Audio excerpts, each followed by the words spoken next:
Hello, I am Live to recap episode 11 of Strand Survivor Times vs. Rebel was episode 11. So let's begin. So we start this episode back to the Rebels camp, and Jaden gets a confessional and he says he doesn't want a target on his back.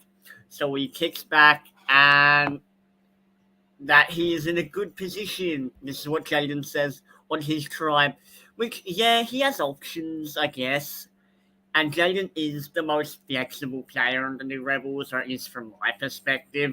But I don't think he understands how much power he actually has because he doesn't know the game.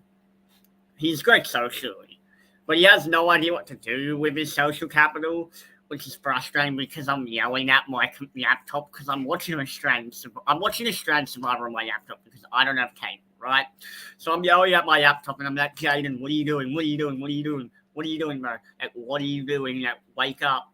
But that's what happens when you cast people who don't know the show. They have social capital and then they don't do anything. They're passive and they don't do anything to actually help their position in the game, which is frustrating. But that's what we get. Anyways, I hope Charles socks live a young and happy life because that was not his socks. His socks was at the camp. No. Anyways, rest in peace, Charles. Valeria gets more of her winner's edit, or what I perceive as a winner's edit. Once again, we get her perspective, and Valeria expresses to us her and Winner need to stay with Kirby and her allies, aka Kelly and Scott, to make it to the merge. Which, yeah, I mean, pretty much. And you might be thinking, Xander, what should they be doing? Well, they should be doing that because, I mean, that's it. They don't have many options outside of that. So, yeah, if I was them, that's what I'd be doing. So, good for Valeria and Winner to be aware of that and to know that's in their best interest because, yeah, obviously, people like Eileen and Ferris have shown that they want OT titles gone because they are super fans and they have seen the show and they do know how this works and they're like, okay, we need to watch out for them. Kirby, Valeria, and Winner are shown to be in the water at camp, talking about how they can't trust Eileen. We also see Kirby says she doesn't feel like she can work with Eileen because she's a flipper. I'm not going to get too much into it because I'm going to get into it in my Strand Survivor Times vs. Rebels for Week 3 and Week 4 recap. But Kirby, you do know that you were the one who flipped first, right? And went rogue. No?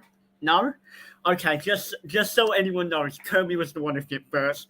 So it's kind of funny seeing her say that Eileen is a flipper because of blah blah whatever, right?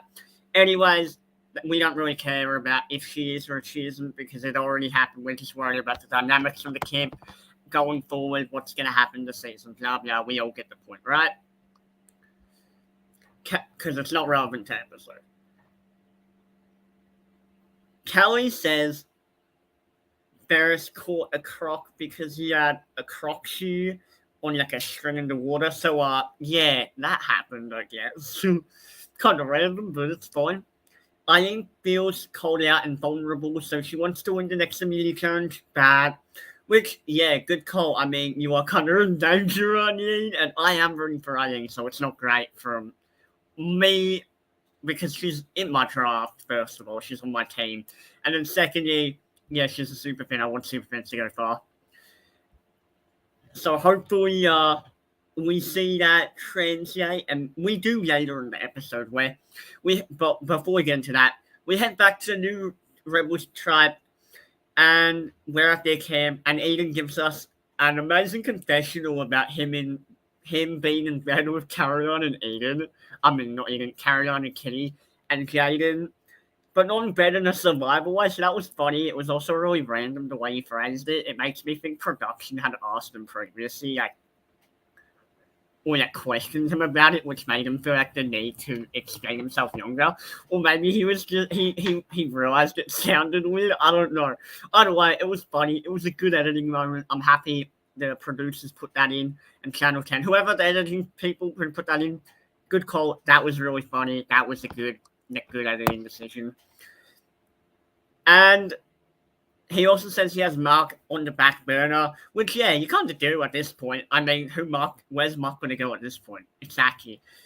And Mark's got nowhere to go, which is great for Eden because obviously Eden has a good relationship with Mark. Eden has that foundation with Mark. And even though the Invisible Hand is dead and has been dead for a while, it's good to still have that relationship where Eden is more incentivized to keep someone like Mark over some of these other rebels who are more incentivized to stay OG rebel strong going forward, like Rihanna, even though obviously on the other tribe, the New Titans tribe, we see that Kirby, Kelly, and Scott are kind of going, well, not rogue, but they're kind of just like, well, by Garrick, peace out. And then they're just like, all right, I need Ferris, Raymond, you're next to go, right? So, obviously, Rihanna doesn't really know what's happening on the other tribe. She can guess, but she doesn't know. So I think that definitely plays into it. I think, well, Mark wants to get the band back together, aka the Middle Age Mafia, and get their good graces, which is exactly what he should be doing. Yeah, obviously, it's not great that he failed to get off the bottom and make a move against Carrion, but it's fine. Like, if you get in their good graces, it really doesn't matter that much yet, to be honest. But anyways, yeah, I mean, Caroline gets a confessional talking about how her and Kitty are kind of in the power position on the tribe. And based on what we've seen, I'd say that's pretty accurate, even though I would hesitate that a little bit just because I feel like Eden and Jaden have a lot of sway in this tribe in the sense that Jaden socially can make moves, he just isn't. And Eden is like the perceived bird to that duo, well, to that trio, you could say, of himself, Kitty, and Carrion.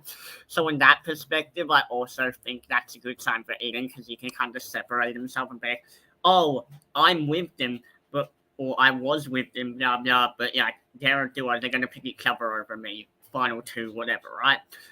I think we're going to get a final three this season. I hope we get back to final two, though, because final two is way better. But that's not the point. Anyways, Rihanna expresses to Kitty and Caroline Mark is going to try and pull them, their alliance apart, break them up, and he's going to scoop up whatever he can going into merge, which, yeah, she's right. 100% she's right. Of course Mark's going to do that. He's a super fan. Mark, the only people Mark really has any trust in yet are possibly Jaden, depending, but probably not much. Winner, Valeria, Ferris, and then doesn't know the other half of the people. I mean, he knows Callie, but everyone knows Callie at this point, you know what I mean? So Mark's kind of limited at this point, so I mean, it's great for art from like a not editing perspective, but from a like storyline perspective that we get to see Mark be like, oh, I'm kind of like forced to work with getting the band back together, even though I'm the one who broke it up in the first place. It's like, yeah. Anyways, so Rihanna expresses to Kid and Carrion Mark, well, not just that Mark needs to go because Caroline agrees because she wants, well, she doesn't want Mark to control the narrative of the past tribal councils that they've attended, including the Viola Beyonce, because obviously that will put a target on Caroline and Kitty and Eden's back, at least will carry on Kitty's back, especially Caroline, because Caroline was kind of the one who had the charge, you know what I mean? So Caroline doesn't want to be seen as like the big fish. And I get what they're saying, like I get it, but I think my issue with talking about it with Rihanna is I don't want it to be public note. Yeah, I feel like it's fine. You can have that one. You can be worried about like if that's what if you think Rihanna's gonna be with you over Mark, okay. I'm not on the island only. I can only go based on what I see. And what I see is numbers wise, OG Titans have less of them in the game than OG Rebels, so it makes me, if I was out there, I would be incentivized, or at first glance at least, it would incentivize me to think, okay, I'm going to keep marking the game, even if I don't trust them that much, because Rihanna has people on the other side, or Alex is a fielder and could go with anyone and has no loyalty to anyone, and Mark and Rihanna has loyalties to people on the other tribe that could be potentially the opposing yank going into merge. And if you're carrying on, you're a super fan, so you've seen the show, you've seen it, right? You know merge is normally going to be like final 13 or final 12. You know that's going to happen. So I think it definitely speaks a lot, at least. And then logically, before we even get to logically, because I had another point, but another thing I want to point out is I don't think telling Rihanna, of all people, or telling anyone for that matter, other than Kitty, I don't want it to control the narrative. I want to get rid of Mark because it can hide them controlling the narrative. Carry on. I love that you're thinking about that, but don't tell that to other people. Do not, even the kitty who's your closest ally, I would not be going up to Kitty and telling her that. Because that stuff like that is what you need to keep close to your chest. She needs to be a bit more private with what she's saying.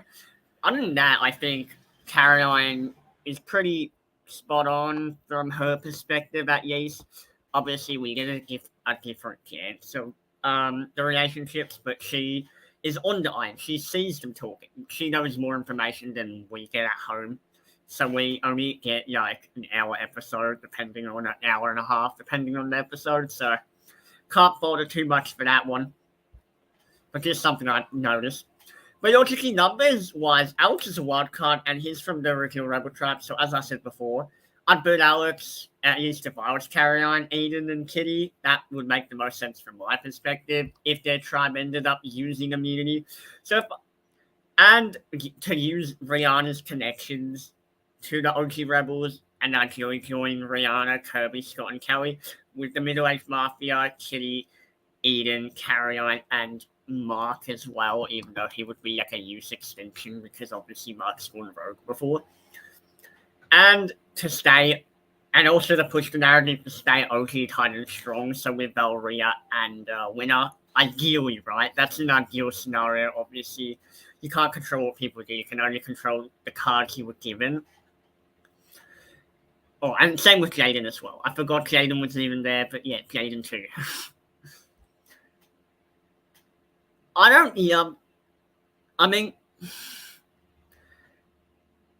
So this would be what I think is best, but obviously the twist that happens later in the episode kind of nullifies any of my opinions when it comes to that, and we'll get into why that is and what the twist is. But anyways, Carry-On says that in the Mafia, gets a confessional message saying, in the Mafia, if you take a shot at the boss, you gotta take them out. Well, yeah, that's what the Mafia is. But, yeah, obviously.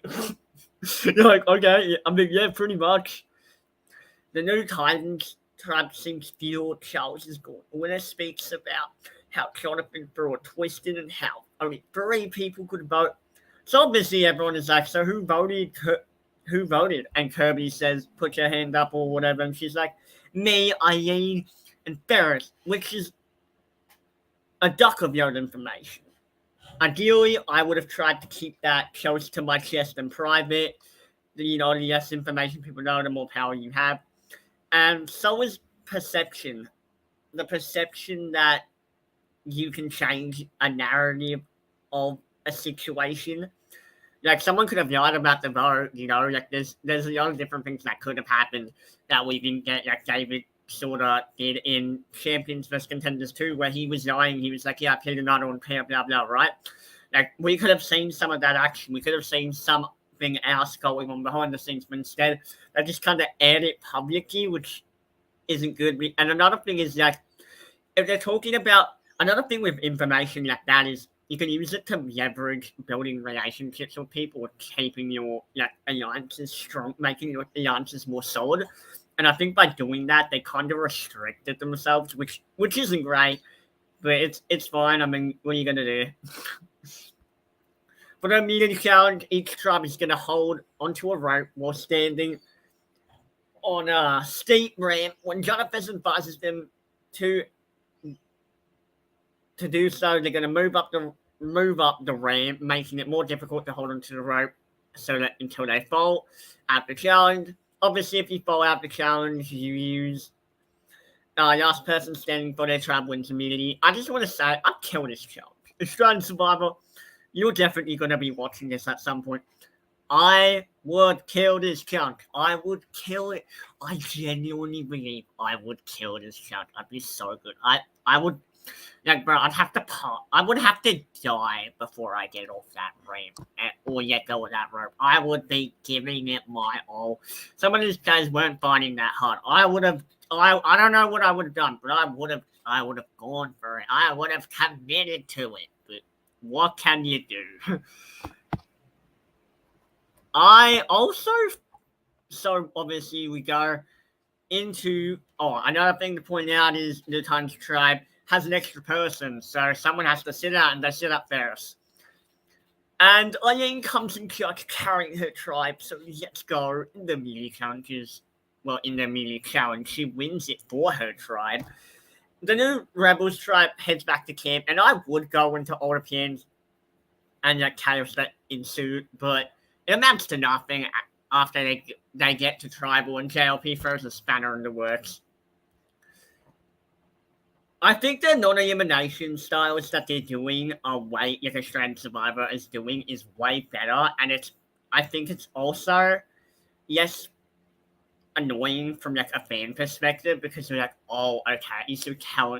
One, people aren't coming back in the game. That sucks. Two, we're getting people get told, no, they're going to the other tribe, so think about that. So people can use it as strategy instead of just like someone voting off someone in the minority hypothetically and then them going to the other tribe and cursing someone's game. Kind of like Tara did in camp in Australian Survivor 2017, the AK, and then AK got swapped onto that tribe with Tara, and then because Tara had built these like fake narratives and whatever, and told Jericho and stuff that AK was running the tribe, and one was like, okay, bye AK. And then obviously we got that amazing confessional from Jericho, who's like, oh yeah, AK hasn't met anyone as dangerous on this tribe, on Summertown. This is a song, whatever, right? Either way. And I feel like another thing is, the only thing that's bad about this twist is obviously someone like Eileen put herself on the line and was probably out there for a few hours, right? Or an hour and a bit, just sweating.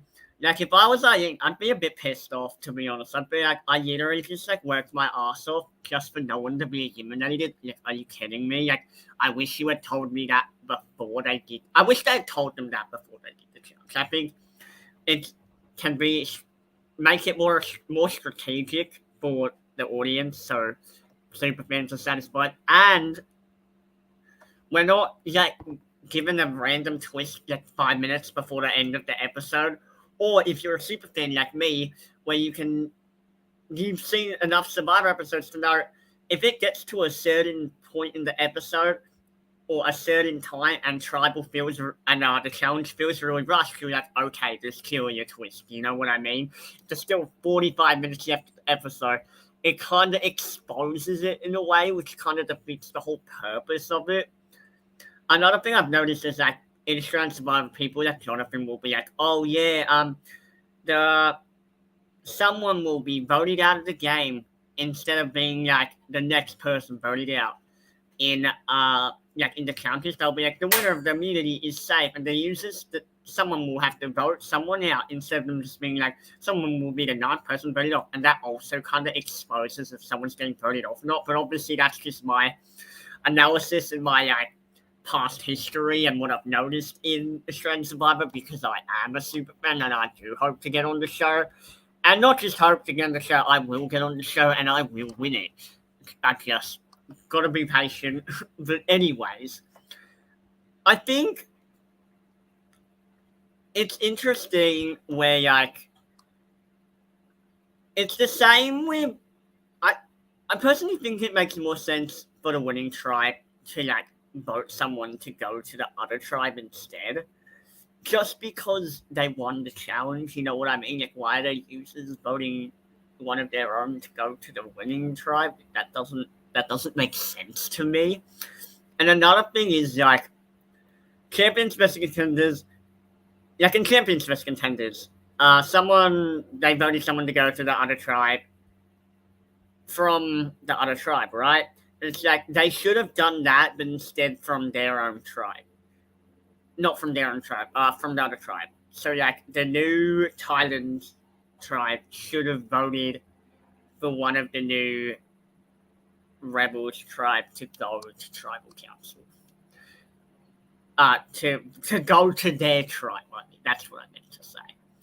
I know the whole new tribe thing is very complicated. And the good part is we're almost merged, so I won't have to say new rebels, new times, new rebels, new times, because that's chaos. Because the only reason I remember it is because I think about who's in the minority from their original tribes, and I think, okay, it's the minority from their original tribe. That's what the tribe is they're on. So like Winter and Belria, I'll be like, okay, they're on the new Titan tribe because they're a minority, and it's the same with Alex and Rihanna, or it is before the twist that happened last episode. So we continue on.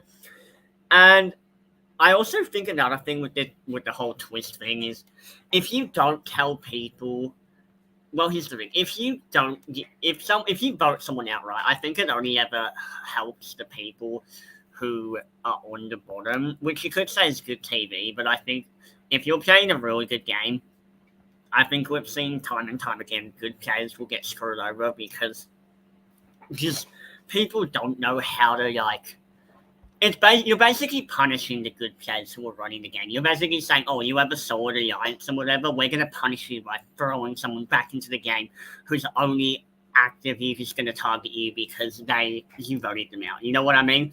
Like, to me, it just kind of sets them up to fail, which is it's pointless. Like, why are you punishing the person or the people who are running the game? You know what I mean? Like, if they're playing a good game, just let the game happen naturally. You don't have to invite people, rejoin people, or do a redemption rock sort of style where people come back into the game because it just ruins it. It just defeats the whole purpose. Voting Alex. Well, before we get into that, originally Caroline and Kitty want Mark gone, but through the chaos, the game changes to Alex. And you might say, what chaos? The chaos that we're not going to talk about because it doesn't matter. And no, the chaos of the twist, where they're like, okay, we're going to finish like talking about, someone will go to the other tribe, blah, blah, whatever, right?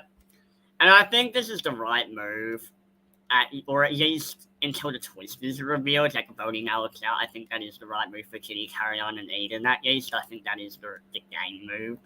And even Jaden, that to a certain extent, I would also say that is probably in his best interest at this point.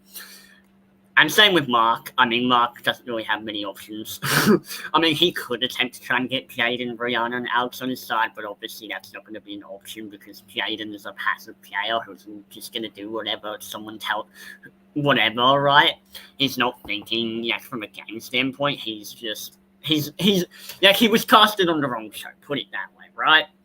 And, obviously, I think Eden...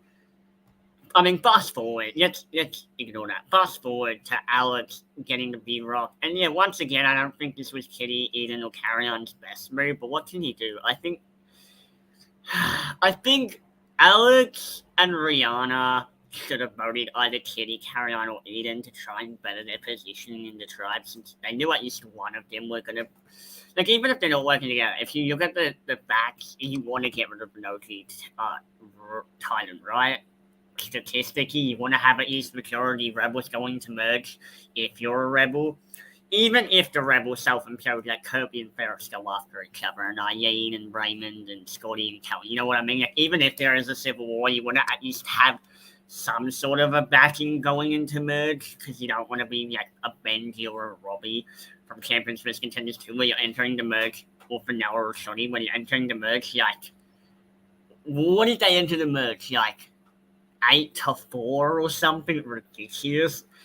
And then obviously people like Robbie got screwed over because there just weren't enough people to make a different plan, and it didn't make sense for anyone to flip. So in that perspective, yeah, that's what they needed to do. But what can you do? I mean, that's what happens. They're not super fans. They're not thinking like this.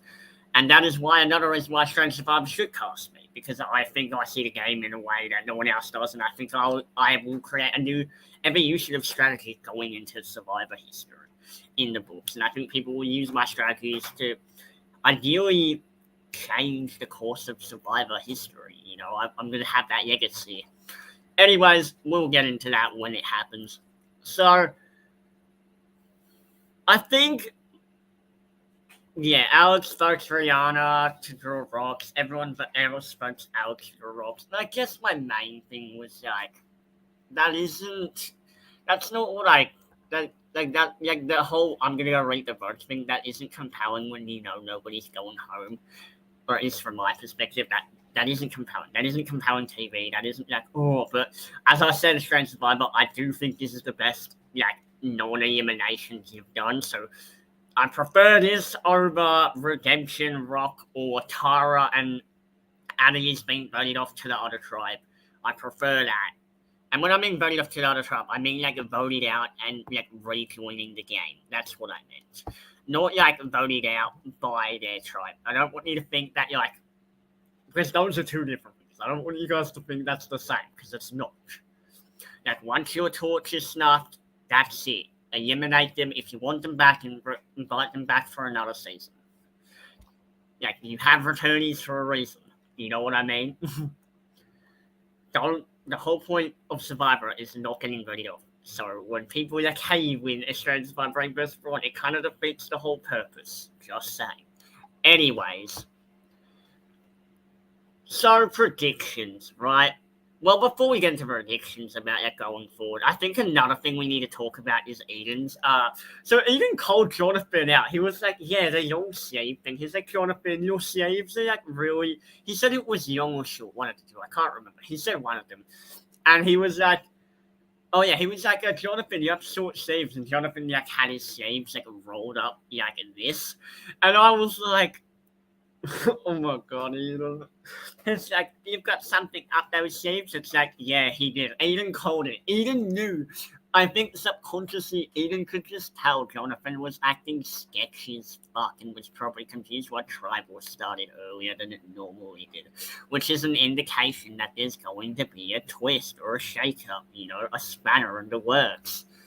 And yeah, obviously, good job for Eden for I bet he found that funny, obviously.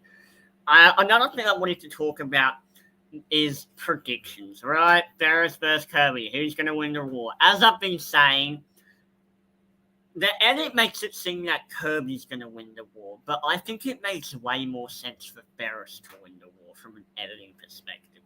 But if Ferris does use the war, then I'm very confused with the editing, because they've hyped up Kirby as not the better player, but the person in the much better position, the power position. So if she doesn't have a downfall before Ferris, that's a bit confusing from an editing perspective, or at least from my perspective. Maybe people would disagree. It could be a Gavia and Ellie situation from 41, but even then, I don't know how I feel about it. Because this is the Barker tribe, so from Barker. This isn't Barker. Oh my god, sorry. Ignoring my buff, idiotic, wrong thing. Anyways. No, this is Barker. Yeah, this is Barker. Moving on. Not 41, from 43. Not 41, 43. There we go. Having that mind blank on the spot. Anyways, so predictions, yeah. I think it just doesn't make sense if Kirby beats Ferris from an editing perspective. I think the next few it depends if Merge is Final 12 or Final 13, because Final 13, I think a 7 to 6 is way more compelling television, especially if the first person doesn't make it to jury, which tends to normally happen in Australian Survivor, or at least at some point, sometime Final 4, they'll be oh, you have to vote out one of the jury members, and it'll be one of those non-elimination episodes. And I think it could be. I could see IE not making Merge. I could see Mark not making merch. I could see. I don't know. Past that, I'm not really sure. Because we're Final 15 now, so if those two are the two to go, first of all, I called it. Secondly, I'm looking at the strategy, I'm looking at the camera, and I'm just like, the majority crew going to merch seems to be the Kirby, the Scott, the Kelly, the Valeria, Winner, Jaden crew. I think Aiden, Kitty, and Carrion are going to be in the minority. I just don't see a way they can get out of it. I could see Ferris and Raymond lasting a little bit, but I could also see them going out very soon, whether it's from now within the next 5 episodes. Here's the interesting part is the promo that we got was Hurricane Kelly. And look, I'm hoping Kelly doesn't fail her game up because that would suck from a strategic point of view. I like dissecting these people on their game decisions and what's in their best interest and stuff. And if if Kelly just blows up her reliance on her game for no reason, that's going to be a bit tragic for whoever is the casualty, whether that's Kelly or whether it's someone else. I don't think she will. I'm hoping it's just a promo hype up, but you're never going to really know until we see the episode. Nobody has an idol, which is interesting because normally someone would have an idol, but obviously we saw Mark waste his idol, and we saw Winner have to play his idol. So that's interesting, I guess. Another thing I wanted to talk about was if Alex and Valeria aren't the final two, then I feel like what is going on? Because I feel like they are the only two people I am ever hearing from, and it was funny because the first 4 episodes I was like, Valeria isn't winning this. Who do we see at the start of every episode now? Valeria. Who is talking about their perspective? Valeria. But all those people who are like, Valeria isn't winning the season, are we watching the same season? Even when she's not even on their tribe, they're talking about Valeria and the edit will mention her. But anyway, and we also got her thing, her dialogue, her intro package from episode 1 where she was talking about, she's like, I'm Valeria, I'm a model, everyone thinks you're dumb, you smile in Russia, blah blah, right? And then she also got her little confessionals where she was like, sweet carry on, bah, bah, bah. And she also got her voting booth confessional from episode 1 with Frankie where she was like, Frankie, you just played a little bit too hard, too early, too fast, or whatever word she said, right? It doesn't really matter what she said. And the promo hype is Valeria being like, I'm going to get revenge. And she will get revenge. And we're going to see it. And I don't know how riveting TV that will be, but anyways, that's all I really had to say. It's funny because pre-season I was so anti-Ferris. But last episode didn't make me, not last episode, the episode before that didn't change my mind on Ferris. I think it's just, Ferris is one of those people where he's, logically, I can understand why he makes the decisions he makes. As for 85% of the other players, I'm like, why are you making this decision? Why are you saying this? Why are you doing that? Because Ferris is a super fan. So, going into the season, I was like, Ferris can go, so I don't care about Ferris. I feel like Ferris has to stay in the season because he's one of the only people with a brain. Or at least with game knowledge. I say brain, but that's not what I mean. I didn't mean these people are dumb. I just mean, from a game standpoint, he's one of the only people who understands the game. And that makes me want to root for him because as you guys know, I love super fans. I'm a super fan. I'm going to get on and win Australian Survivor. And I'm kind of put in this situation where there's not many people I can root for from a game standpoint that I agree with their decisions. There's people I like personally, like Kirby and Scott. I mean, I think Scott's decisions make more sense because he's kind of forced into a box because he's working with Kirby. But at the same time, it's like